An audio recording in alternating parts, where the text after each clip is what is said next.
As I wander around the Air Force, I get an awful lot of questions about sequestration. It took me a while to understand the impact of this on the Air Force, so let me try and give you those impacts in a way that I can understand. Out of the Air Force budget, 55% of it includes money that goes to pay people. That's the first 50%. It's mill pay, civilian pay, it's entitlements and benefits, it's retirement pay contributions, it's all the things that go into paying our people. 5% of that 55% is installations and facilities. The rest of our Air Force budget, the 45% that remains, is all readiness, force structure, and modernization money. Right now, we have not been able to get at that first 55% at all to pay any of the sequestration bill. It takes the approval of the White House and of Congress and of others here in the department for us to spend any of that 55% of personnel and installation money to help pay the sequestration bill.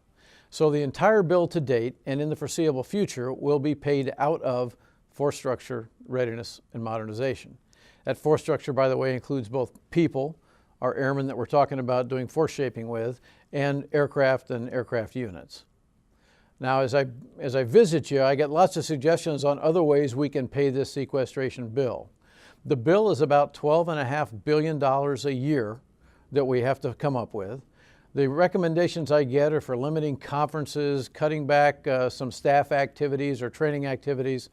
And what we all need to understand is all that is useful. I love the suggestions and we will implement some of them, but that's going to get us at millions of dollars a year, not to billions of dollars a year of savings. And to get those numbers, it must come out of readiness, force structure, and modernization. That's why you see all the examples that we're talking about now for fleet divestitures and cutting people and force management actions, all those things, that's the reason. By the way, to give you some context of the size of what $12 billion means to the Air Force, if we stop flying for the next 2 years completely, no flying hours at all in our Air Force for 2 years, we can pay 1 year of the sequestration bill. It's a big problem, gang. We're working hard to fix it, but there's going to be tough choices that have to be made. If you have other questions that we can answer for you in this area, talk to your commander.